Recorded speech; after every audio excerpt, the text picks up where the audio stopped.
عرض کرنے کی کوشش کی جائے گی۔ اللہ تعالی حق بیان کرنے کی توفیق عطا فرمائے۔ سب سے پہلے بنیادی بات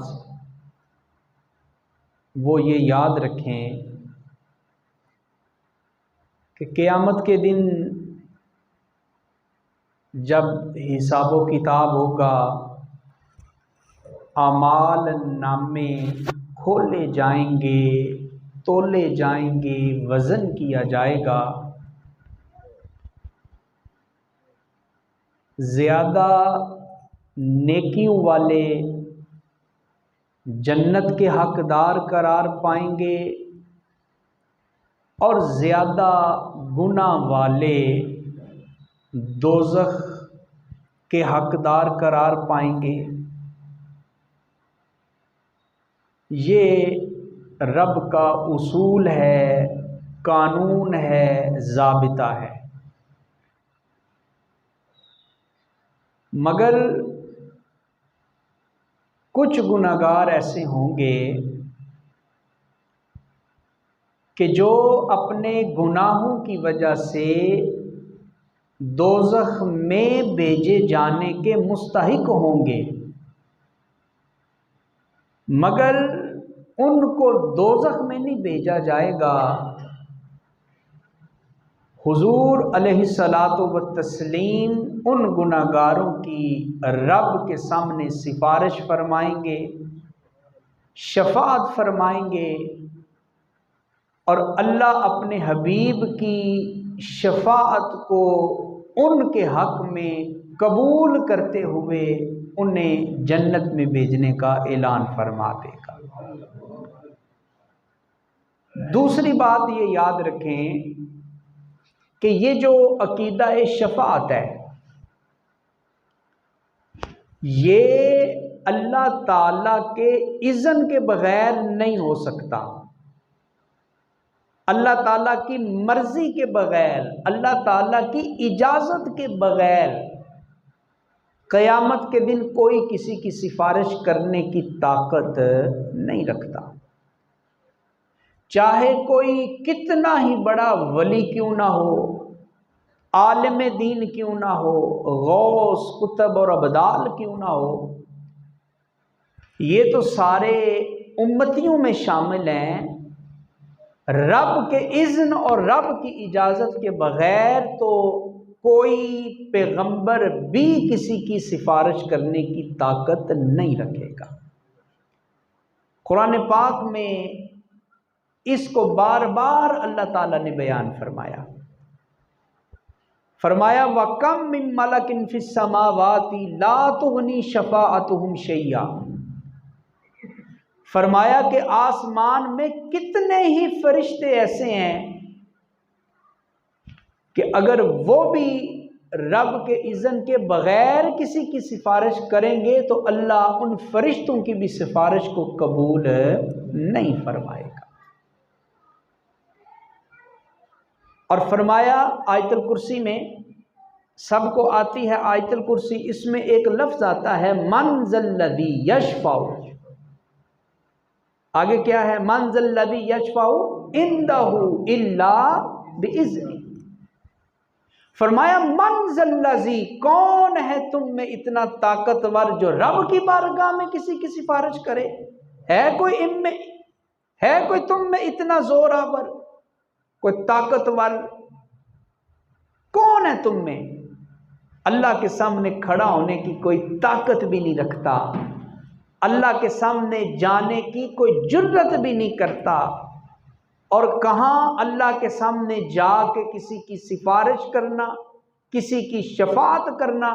فرمایا من ذا الذی یشفع عندہ الا باذنہ، تم میں سے کوئی بھی اللہ کے سامنے جا کے کسی کی سفارش کرنے کی طاقت نہیں رکھتا، مگر ساتھ ہی آگے فرما دیا الا باذنہ، ہاں جس کو اللہ اذن دے گا، جس کو اللہ اجازت دے گا، پھر اللہ کا اذن ملنے کے بعد، اللہ کی اجازت ملنے کے بعد پھر لوگ اللہ کی بارگاہ میں اس کے اذن ملنے کی وجہ سے گناہگاروں کی سفارش کریں گے۔ تیسری بنیادی بات عقیدہ شفاعت کے حوالہ سے یاد رکھیں کہ قیامت کے دن جو سفارش کی جائے گی، جو شفاعت کی جائے گی، یہ صرف اور صرف اہل ایمان کی سفارش کی جائے گی، کسی کافر کی، کسی مشرک کی سفارش رب کی بارگاہ میں قبول نہیں کی جائے گی۔ فرمایا لیس لہم من دونہ ولی ولا شفیع، جو کافر ہیں، جو مشرک ہیں، ان کا نہ کوئی وہاں پہ مدد کرنے والا ہوگا، نہ ان کے کوئی کام آنے والا ہوگا، اور نہ ہی ان کی کوئی سفارش کرنے والا ہوگا۔ تو کیا آپ سمجھے کہ یہ جو شفاعت کا سلسلہ ہے، یہ جو سفارش کا سلسلہ ہے، یہ کفار اور مشرکین کے حق میں قبول نہیں کیا جائے گا، یہ سلسلہ شفاعت قبول کیا جائے گا تو صرف اور صرف نبی پاک کے غلاموں کے لیے قبول کیا جائے گا۔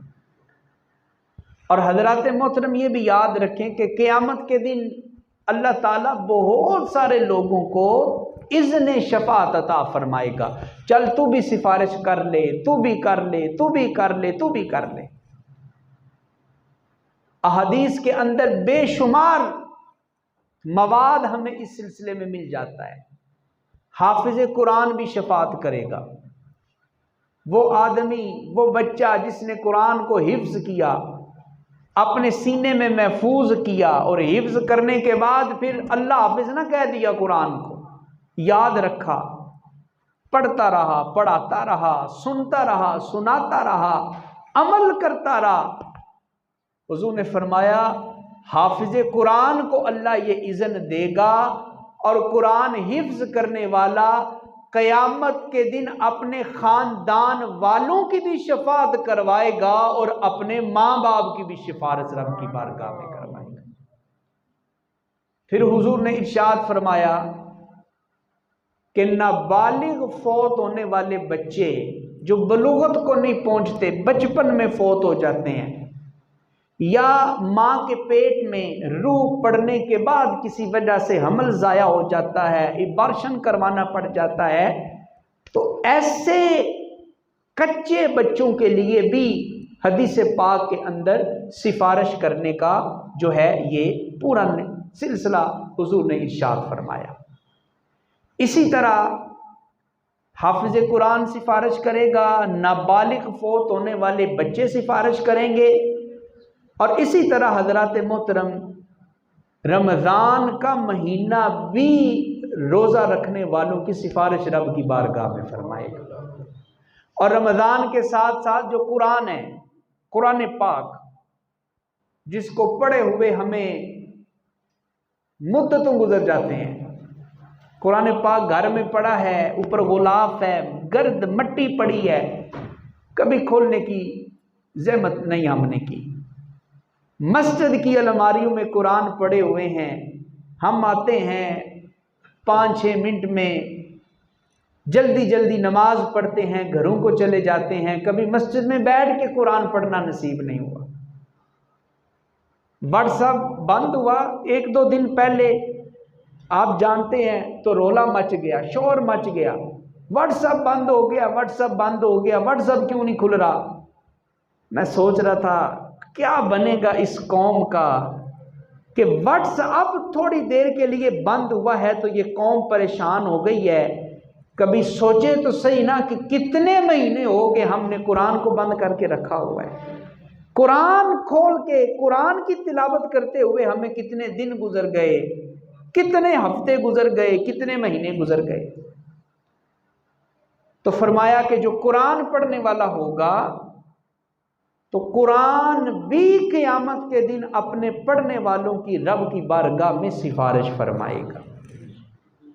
تو اللہ تعالیٰ قیامت کے دن اذن شفاعت عطا فرمائے گا حافظ قرآن کو، نابالغ بچوں کو، رمضان کو، قرآن کو، اہل بیت، صحابہ، علماء، یہ سارے اللہ کے اذن سے سفارش کریں گے، مگر قیامت کے دن سب سے بڑی سفارش کرنے والی ذات اور قیامت کے دن شفاعت عظمی کا سہرا اور مقام محمود کا سہرا جس کے سر پہ رکھا جائے گا وہ کوئی عام نہیں۔ اللہ قیامت کے دن شفاعت عظمی کا منصب کسی کو عطا فرمائے گا تو آمنہ کے پیارے لال کو عطا فرمائے گا۔ سب سے بڑا منصب شفاعت یہ قیامت کے دن کس کو ملے گا؟ حضور کو ملے گا۔ اپنے مقدر پہ قربان جائیں، اپنے بخت پہ قربان جائیں، اللہ کے سارے نبی بڑی عظمتوں والے، بڑی رفتوں والے، بڑی شانوں والے ہیں، مگر حضرات قیامت کا دن تو اتنا سخت دن ہے کہ اس دن حضرت آدم بھی کہیں گے اذهبوا الی غیری، اے میرے پاس آنے والوں، میں تو اللہ کے سامنے جا ہی نہیں سکتا، میں نے تو درخت کا پھل کھا لیا تھا، اذهبوا الی غیری، جاؤ کسی اور کی طرف جاؤ۔ حضرت ابراہیم بھی یہی کہیں گے اذهبوا الی غیری، حضرت اسماعیل بھی یہی کہیں گے اذهبوا الی غیری، حضرت نوح بھی یہی کہیں گے اذهبوا الی غیری، جاؤ کسی اور کے پاس جاؤ۔ اور جب لوگ حضرت عیسیٰ کے پاس پہنچیں گے اور آ کر کہیں گے اے اللہ کے نبی، اللہ نے آپ کو بڑی عظمتیں عطا فرمائی ہیں، آج آپ ہماری سفارش نہیں کریں گے؟ حضرت عیسیٰ بھی کہیں گے اذهبوا الی غیری نفسی نفسی، آج تو عیسیٰ کو بھی اپنی فکر ہے، جاؤ کسی اور کے پاس جا کے وہاں سے اپنا مسئلہ حل کرواؤ، میں بھی اللہ کے سامنے آج تمہاری سفارش کرنے کی طاقت نہیں رکھتا ہوں۔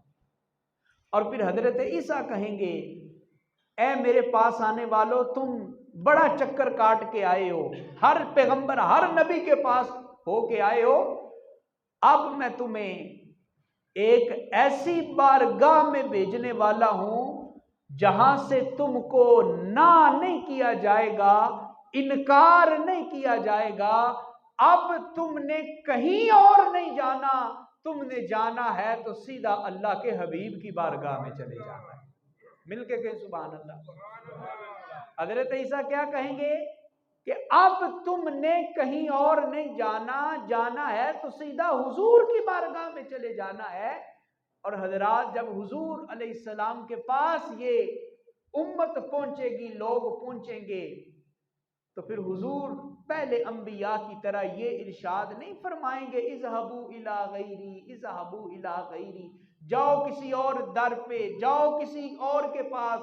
حدیث کے لفظ ہیں، حضور فرمائیں گے آنا لہا آنا لہا آنا لہا، اے در در سے ہو کے آنے والو اور اپنے گناہوں کے اوپر شرمندگی کا اظہار کرنے والو اور اپنے گناہوں کے اوپر پریشانی کا اظہار کرنے والو، اب تمہیں گھبرانے کی ضرورت نہیں، اللہ نے مجھے شفاعت کا اختیار دیا ہے، آج میں خود رب کی بارگاہ میں تمہاری سفارش کرنے والا ہوں۔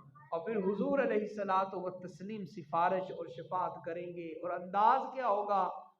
وہ پوری حدیث ہے، وہ ایک پورا جمعہ چاہیے ایک حدیث بیان کرتے ہوئے، یہ جو حدیث شفاعت ہے، مگر اس کا آخری حصہ سن لیں۔ حضور علیہ السلام کا انداز کیا ہوگا؟ حضور اپنا سر انور سجدے میں رکھ دیں گے، قیامت کا منظر ہے، قیامت کا منظر، نفسی نفسی ہے، باپ بچوں سے دور، بچے باپ سے دور، بیوی شوہر سے دور، شوہر بیوی سے دور، قریبی رشتے داروں سے بھاگیں گے، ہر طرف افراتفری کا عالم ہے، ہر طرف نفسا نفسی کا عالم ہے، مگر اس دن بھی لوگوں تمہاری مدد کرنے کے لیے کوئی آگے آئے گا تو مدینے والا مصطفیٰ ہی آگے مدد کرے گا۔ آج جو لوگ کہتے ہیں نا یا رسول اللہ مدد کہو تو شرک ہو جائے گا، بدعت ہو جائے گا، صرف اللہ سے مدد مانگو، یا رسول اللہ مدد کہا تو یہ تو شرک ہو گیا، اللہ سے مدد مانگو نا۔ میں کہتا ہوں اس حدیث کا کیا جواب ہے؟ قیامت کے دن تو اسی کو نجات ملے گی جو جا کے اپنی حاجتیں بارگاہ مصطفیٰ کے اندر پیش کروا دے گا۔ قیامت کے دن اسی کی سفارش ہوگی، اسی کی شفاعت کی جائے گی جو جا کے کہے گا یا رسول اللہ المدد، حضور مدد کر دیں ہماری، حضور نظر کرم کر دیں ہمارے اوپر۔ اعلیٰ حضرت نے اسی لیے کہا لے آج پناہ ان کی، آج مدد مانگ ان سے، پھر نہ مانیں گے قیامت میں اگر مان گیا۔ فرماتا ہے قیامت کے دن تمہیں مدد چاہیے نا، تو آج تمہیں یا رسول اللہ کی عظمتوں کے نعرے بلند کرنا پڑیں گے، آج تم سے حضور کے ساتھ تعلق مضبوط کرنا پڑے گا۔ اگر یہاں حضور سے دور بھاگتا رہا، حضور کی نعتوں سے دور بھاگتا رہا، حضور کی محفل میلاد سے دور بھاگتا رہا، حضور کی عظمت و شان سے دور بھاگتا رہا، اور قیامت کے دن چلا گیا حضور میری بھی سفارش کریں، تو پھر سوچنا تیرے ساتھ کیا کیا جائے گا۔ تو حضرات محترم، ساری امت جب در مصطفیٰ پہ حاضر ہو جائے گی تو پھر حضور کا انداز کیا ہوگا؟ حضور اپنا سر انور سجدے کے اندر رکھیں گے اور سجدہ کریں گے رب کی بارگاہ میں، اور اس سجدے میں وہ رب کے ساتھ راز و نیاز کی باتیں کریں گے، اور وہ باتیں کیا ہوں گی وہ یا اللہ جانے یا اللہ کا حبیب جانے۔ الغرض وہ سجدہ اتنا لمبا ہو جائے گا، اور حضور کا رونا اتنا لمبا ہو جائے گا، اور حضور کی گریہ و زاری اتنی لمبی ہو جائے گی کہ اللہ تعالیٰ اپنے حبیب سے کہیں گے اے سونے مصطفیٰ اتنا لمبا سجدہ کر لیا، اب سجدے سے سر اٹھا لیجئے۔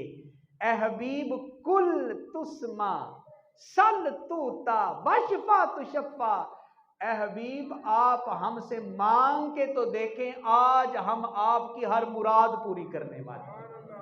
آپ کی نہیں پوری کریں گے تو اور کس کی کریں گے؟ اللہ نے حضور کی دعا کو قبول نہیں کرنا، یہ کیسے ہو سکتا ہے؟ حدیث کے لفظ دیکھیں نا، سل توتا، اے حبیب تو سوال تو کرنا، تو مانگ تو صحیح نا، تو ہمارے سامنے دستے دراز بلند تو کرنا۔ مانگتے جانا تیرا کام ہے، اور تیرے خالی ہاتھوں کو برتے جانا تیرے رب کائنات کا کل تسمع سل توتا۔ اے حبیب آپ مانگیں آپ کو دیا جائے گا، آپ بات کریں آپ کی بات کو سنا جائے گا۔ اور حدیث کے آخری لفظ ہیں، ذرا غور سے سنیے گا، فرمایا وشفا تشفا، وشفا تشفا، اے حبیب جس امتی کے اوپر شفاعت کا ہاتھ آپ رکھتے چلے جائیں گے، ہم اس امتی کو نارے جہنم سے نکال کر جنت میں داخل کرتے چلے جائیں گے۔ آپ ذرا غور کریں، رب نے کوئی کنڈیشن نہیں لگائی ہے کہ یہ زانی تھا اس کی سفارش نہیں کرنی، یہ شرابی تھا اس کی سفارش نہیں کرنی، یہ بے نمازی تھا اس کی سفارش نہیں کرنی، یہ ماں باپ کا بے ادب تھا اس کی سفارش نہیں کرنی۔ نا نا، رب کہے گا اے حبیب آج ہم نے گناہ گاروں کی طرف تو دیکھنا ہی نہیں ہے، ہم نے تو دیکھنا ہے تو صرف چہرہ والدعا کی طرف دیکھنا ہے۔ آج ہم نہیں دیکھیں گے کہ تو کس کی سفارش کر رہا ہے، وہ کتنے بڑے گناہ گار ہیں، ہم نے گناہ گاروں کی طرف دیکھنا ہی نہیں ہے، ہم نے تو یہ دیکھنا ہے کہ تو اپنا گورا گورا ہاتھ کس کس امتی کے اوپر رکھ رہا ہے اور کس کس گناہ گار کے اوپر رکھ رہا ہے۔ اے پیارے حبیب جس کی تو سفارش کرتا جائے گا، ہم اس کی سفارش کو قبول کر کے اسے جنت میں داخلہ عطا۔ حضرات محترم، حضور علیہ الصلوۃ والتسلیم قیامت کے دن شفاعت عظمیٰ کے منصب کے اوپر فائز ہوں گے۔ کون سے منصب کے اوپر؟ شفاعت عظمیٰ، سب سے بڑا منصب ہے شفاعت کا۔ اور حضور علیہ الصلوۃ والتسلیم کا یہ جو عظمت ہے حضور کی، عقیدہ شفاعت اور حق شفاعت، حضور نے ارشاد فرمایا لِكُلِّ نَبِيٍّ دعوۃ، اللہ تعالیٰ نے ہر نبی کو ایک خاص دعا عطا فرمائی تھی، اور اللہ نے ہر پیغمبر سے کہا تھا کہ یہ دعا جو میں نے تمہیں دی ہے نا، جو مرضی مانگ لو میں پوری کروں گا۔ ویسے تو اللہ اپنے نبیوں کی ہر دعا ہی پوری اللہ تعالیٰ فرماتے رہے ہیں، مگر ایک خاص دعا مثال میں آپ کو دے دوں، ایک تو عام چابی ہوتی ہے نا، ایک ماسٹر کی ہوتی ہے جس کے ساتھ ہر تالا ہی کھل جاتا ہے، ماسٹر کی۔ تو یوں سمجھ لیں کہ وہ جو دعا ہے نا وہ ماسٹر دعا ہے، ہر دعا فرمایا جو مانگو گے وہ پوری کروں گا۔ تو حضور نے جب یہ فرمایا تو حضور نے فرمایا ہر نبی نے وہ دعا مانگ لی اور وہ اختیار ختم ہو گیا، ہر نبی نے دنیا میں دعا مانگ لی۔ حضور جب یہ فرما رہے تھے نا تو صحابہ نے عرض کی حضور آپ کو بھی وہ ایک خاص دعا ملی جو اللہ نے باقی انبیاء کو عطا فرمائی؟ حضور نے فرمایا بالکل، اللہ نے مجھے بھی وہ خاص دعا عطا فرمائی۔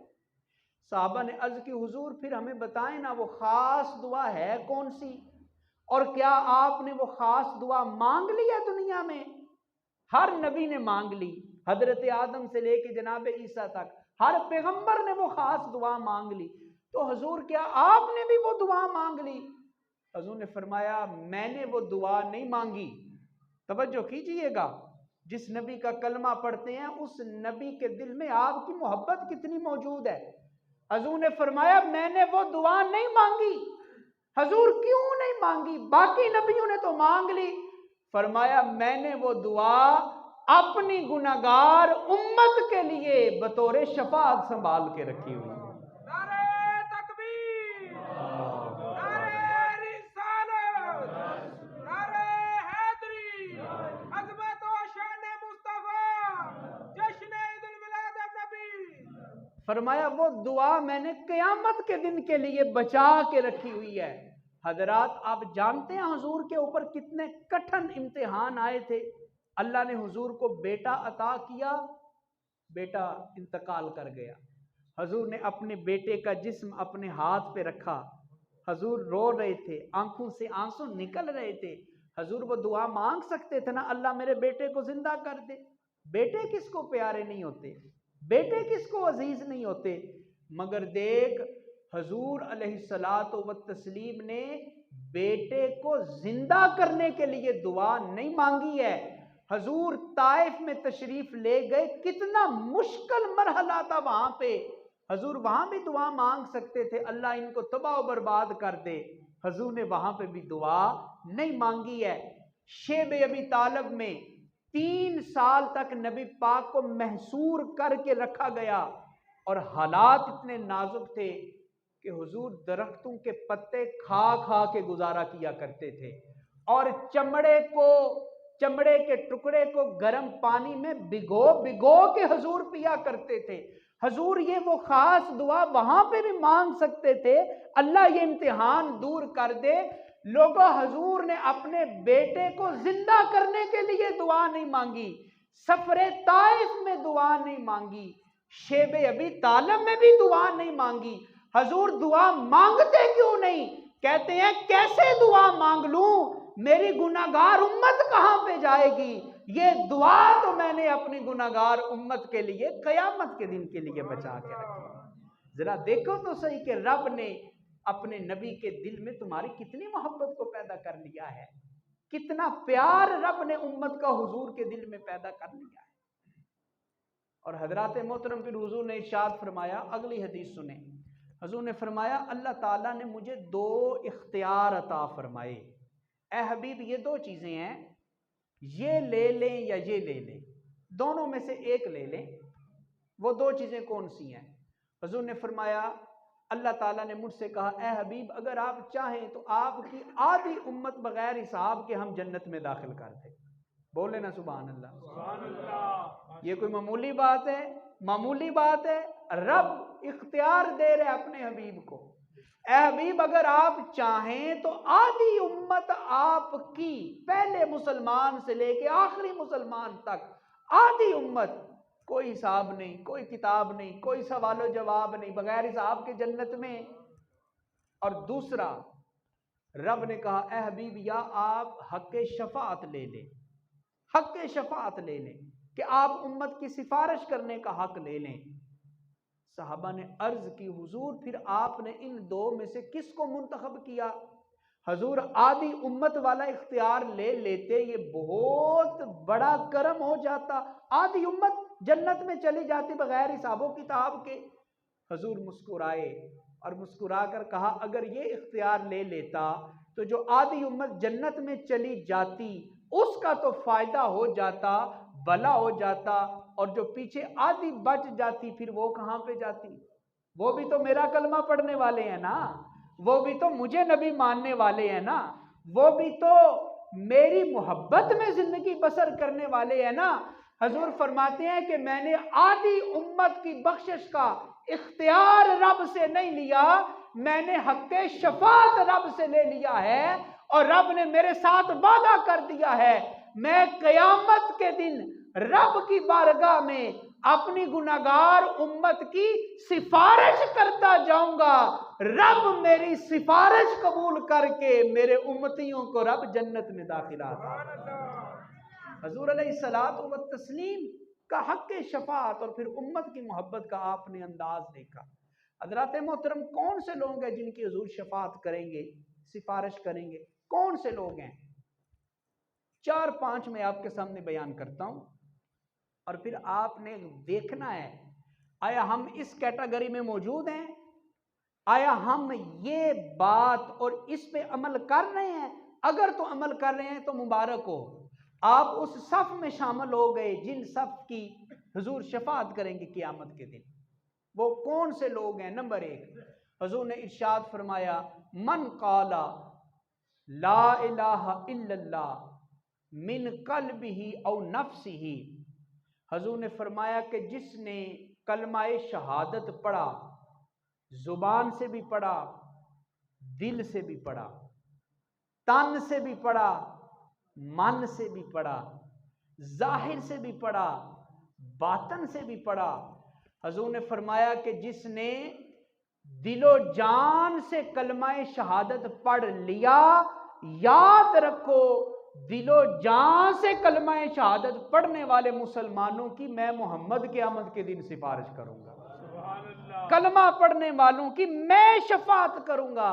حضرات آپ کو مبارک ہو، اس پہلی کیٹیگری میں تو ہم سب شامل ہو گئے ہیں الحمدللہ۔ سارے دل و جان سے کلمہ پڑھتے ہیں نا، کوئی الحمدللہ ہمارے دلوں میں کوئی دکھلاوا تو نہیں نا، کوئی منافقت تو نہیں نا، ہم زبان سے بھی رب کے ترانے الاپتے ہیں، ہم دل کی گہرائیوں سے بھی رب کے ترانے الاپتے ہیں، ہم زبان سے بھی حضور کو نبی تسلیم کرتے ہیں، اور ہم دل کی گہرائیوں سے بھی حضور کو آخری نبی ماننے والے ہیں۔ تو فرمایا جو دل و جان سے کلمہ شہادت پڑھے، فرمایا قیامت کے دن میں کیا کروں گا؟ اس کی شفاعت کروں گا۔ دوسرا، حضور نے ارشاد فرمایا اذان سن کے اس کا جواب دیا کرو، اور اذان سن کے دعا پڑھا کرو۔ اذان کے بعد دعا ہے نا، آتی ہے سب کو، سن لیں آپ سے، پڑھیں پھر میرے ساتھ۔ کیا دعا ہے؟ شروع کہاں سے ہوتی ہے؟ اللہم رب ہذہ الدعوۃ التامہ، لمبی دعا ہے، آخر تک دعا ہے۔ حضور نے ارشاد فرمایا کہ جو یہ دعا پڑھے اذان کے بعد، جو یہ دعا پڑھے، اور اس دعا میں لفظ آتے ہیں آتی محمد الوسیلہ، اے اللہ اپنے حبیب محمد صلی اللہ علیہ وسلم کو قیامت کے دن وہ مقام محمود عطا فرما۔ یہ دعا ہے اذان کے بعد، یہ لفظ ہے اس میں۔ حضور نے فرمایا اذان سن کے جو یہ دعا پڑھے اور دعا میں میرے لیے وسیلے کی دعا مانگے، تو جو میرے لیے وسیلے کی دعا مانگے گا اس مسلمان کی قیامت کے دن میں خود رب کی بارگاہ میں شفاعت کروں گا۔ اور یاد رکھیں یہ جو حضور نے کہا نا میرے لیے دعا مانگو، کوئی یہ نہ سمجھے کہ میری دعا کی وجہ سے حضور کو وہ مقام ملے گا۔ ہم کیا اور ہماری اوقات کیا، ہماری حیثیت کیا، ہم تو سر کے بالوں سے لے کے پیروں کے تلووں تک گناہوں میں لتڑے ہوئے ہیں۔ یہ تو نبی پاک نے کرم کر دیا اور ہمیں شفاعت کا حقدار بننے کا موقع فراہم کر دیا۔ فرمایا تم جو میرے لیے دعا مانگو گے نا، وہ دیکھنے میں تم میرے لیے دعا مانگ رہے ہو، حقیقت کی نظر سے دیکھو گے تو اس کا بدلہ تم کو واپس ملے گا۔ تم میرے لیے لفظوں سے دعا مانگو گے، قیامت کے دن میں تمہاری شفاعت کرنے والا بن جاؤں، میں تمہاری شفاعت کرنے والا بن جاؤں۔ اور نمبر 3، حضور نے ارشاد فرمایا کہ جو صبح کے وقت 10 مرتبہ درود پاک پڑھے اور شام کے وقت بھی 10 مرتبہ درود پاک پڑھے۔ صبح کے وقت پڑھے درود پاک کتنی مرتبہ بولیں؟ سارے بولیں. اور شام کے وقت کتنی دفعہ؟ 10 مرتبہ صبح 10 مرتبہ شام کو. اوکھا وظیفہ تے نہیں نا، کوئی لکھاں ہزارہ دی گل نہیں، 10 دفعہ. صحیح حدیث مبارک ہے، الجامع الصغیر کے اندر موجود ہے. حضور نے فرمایا جو 10 دفعہ صبح درود پڑھے 10 دفعہ شام کو درود پڑھے، تو جو صبح شام 10 مرتبہ میرے اوپر درود پڑھے گا، میں اس امتی بھی قیامت کے دن شفاعت کرنے والا بن جاؤں گا، اس کی بھی سفارش کرنے والا بن جاؤں گا. اور پھر حضور نے ارشاد فرمایا کہ تم میں سے جو مدینہ میں رہے اور مدینہ منورہ میں رہتے ہوئے اس کو کوئی تکلیف، کوئی امتحان، کوئی آزمائش، کوئی پریشانی آ جائے تو وہ صبر کرے. اس میں ایک تو وہ لوگ ہیں جو مدینہ منورہ کے رہائشی ہیں، وہیں پہ پیدا ہوئے، وہیں پہ جوان، وہیں پہ زندگی گزارنے ہیں.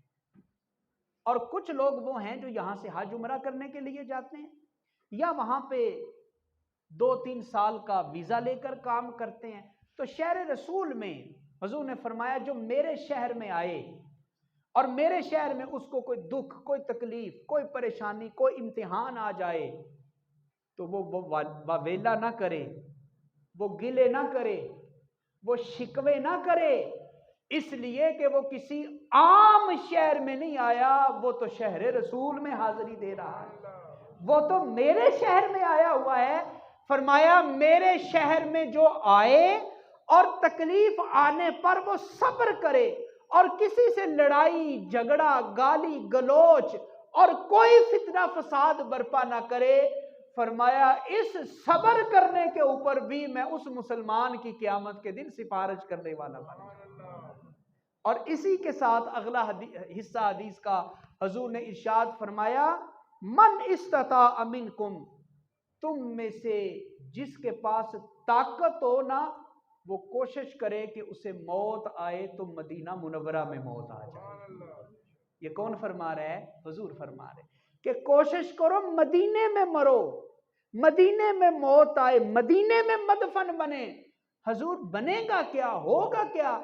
فرمایا تم میں سے جس کو مدینے میں موت آ گئی اور وہاں اس کی قبر بن گئی، سنو مدینے میں مرنے والے کی بھی قیامت کے دن میں خود رب کی بارگاہ میں سفارش کرنے والا ہوں. حضرت امام مالک تھے، مدینہ منورہ میں رہتے تھے، وہی پیدا ہوئے، لڑکپن جوانی، عربی تھے، شروع میں مدینے میں رہتے تھے. صرف ایک حج کیا آپ نے، صرف ایک حج، اور شہر رسول سے باہر نکلتے ہی نہیں تھے، جاتے ہی نہیں تھے. ہم میں سے بہت سارے لوگ ایسے ہیں جن کو اللہ نے ہمت دی ہے، ہر سال حاضری دینے جاتے ہیں. تو حضرت امام مالک سے کسی نے پوچھا کہ آپ ایک ہی حج کی ہے، باقی ہر سال کیوں نہیں جاتے؟ مدینہ سے مکہ کو زیادہ دور بھی نہیں، کیوں نہیں جاتے؟ تو امام مالک یہی حدیث لوگوں کو بتاتے اور کہتے کہ جو فرض حج تھا وہ تو میں نے ادا کر دیا، اب میں ڈرتا ہوں مدینے سے باہر نکلوں گا تو کہیں شہر رسول سے باہر موت کا پروانہ نہ آ جائے. میں مدینے سے باہر نہیں مرنا چاہتا، میں مرنا چاہتا ہوں تو شہر رسول میں ہی مرنا چاہتا ہوں. اور یہی وہ امام مالک ہے جو اتنا ادب کرتے تھے کہ آپ مدینہ شریف میں کسی سواری کے اوپر سوار نہیں ہوتے تھے. پوچھا کیوں نہیں سوار ہوتے؟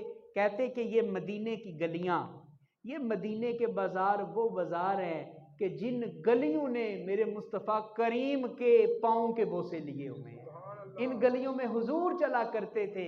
تو میرا ایمان مجھے اس چیز کی اجازت نہیں دیتا کہ جن گلیوں میں حضور کے مبارک قدم لگے ہوں میں ان قدموں کے اوپر اپنے گھوڑوں کو دوڑاؤں. میرا ایمان مجھے اس بات کی اجازت نہیں دیتا. اور آپ مدینہ شریف کا اتنا ادب کرتے تھے، اتنا ادب کرتے تھے کہ آپ مسجد نبوی شریف میں حدیث پڑھاتے تھے بیٹھ کے تو ورق بھی اس انداز سے الٹتے تھے کہ ورق الٹنے کی بھی آواز پیدا نہیں ہوتی تھی. اور اتنا ادب کیا حضرت امام مالک نے. جب انتقال ہونے لگا تو کسی نے پوچھا اے مالک بتا اتنا ادب کیا کچھ ملا بھی؟ امام مالک کہتے ہیں ما بتو الا رأیت رسول اللہ صلی اللہ علیہ وسلم امام مالک کہتے ہیں تم ملنے کی بات کرتے ہو، کوئی رات ایسی گزرتی نہیں ہے جب مدینے والا مصطفیٰ مجھے اپنا دیدار عطا نہیں فرما دیتا۔ حضور ہر رات مجھے اپنا دیدار عطا فرما دیتے ہیں۔ حضرات یہ ادب والے ذرا یہ سبق پڑھ کے تو دیکھیں، ادب والوں کے ساتھ آ کے تو دیکھیں، تو حضور علیہ الصلوۃ والتسلیم نے کچھ ایسے لوگوں کو خصوصیات کو بیان کیا، آپ بھی وہ چیزیں اپنے اندر پیدا کریں تو قیامت کے دن حضور کی شفاعت کا نور آپ کو بھی عطا ہو جائے گا۔ اللہ تعالیٰ توفیق عطا فرمائے۔ ایک اعلان سن لیجئے، مسجد حاضہ میں 1 نومبر سے دعوت اسلامی کے زیر اہتمام ایک کلاس لگائی جا رہی ہے قرآن پاک کی، اور اس کلاس وہ ہے تعلیم بالغاں جسے کہتے ہیں نا، بڑے لوگ آپ جیسے ماشاءاللہ شادی شدہ جوان بڑے لوگ، کیونکہ اکثر بچپن میں قرآن پڑھا تھا اور قرآن پڑھتے ہوئے غلطیاں بڑی ہیں، زیر زبریں، اور پھر اس عمر میں بندہ کسی سے جو ہے وہ پڑھنے جائے تو پھر تھوڑا فیل بھی کرتا ہے کہ لوگ کیا کہیں گے، قرآن نہیں آتا۔ تو حضرات اللہ کے قرآن کو سیکھنے کے لیے کوئی شرم، کوئی ہچکچاہٹ جو ہے یہ نہیں ہونی چاہیے۔ تو یہ تقریباً 40 دن کی غالباً کلاس ہے اور روزانہ 45 منٹ اس کا ٹائم ہے۔ تو آپ تمام حضرات سے یہ گزارش ہے کہ جو سمجھتے ہیں کہ ہمیں قرآن صحیح کرنا چاہیے وہ اس کلاس میں ضرور شامل ہوں، اور صرف قرآن پاک ہی نہیں، اس کے ساتھ جو ضروری مسائل ہیں وضو کے، غسل کے اور اس طرح، وہ بھی آپ کو بتائے جائیں گے۔ اللہ تعالیٰ عمل کی توفیق عطا فرمائے، آمین۔ وما علینا الا البلاغ۔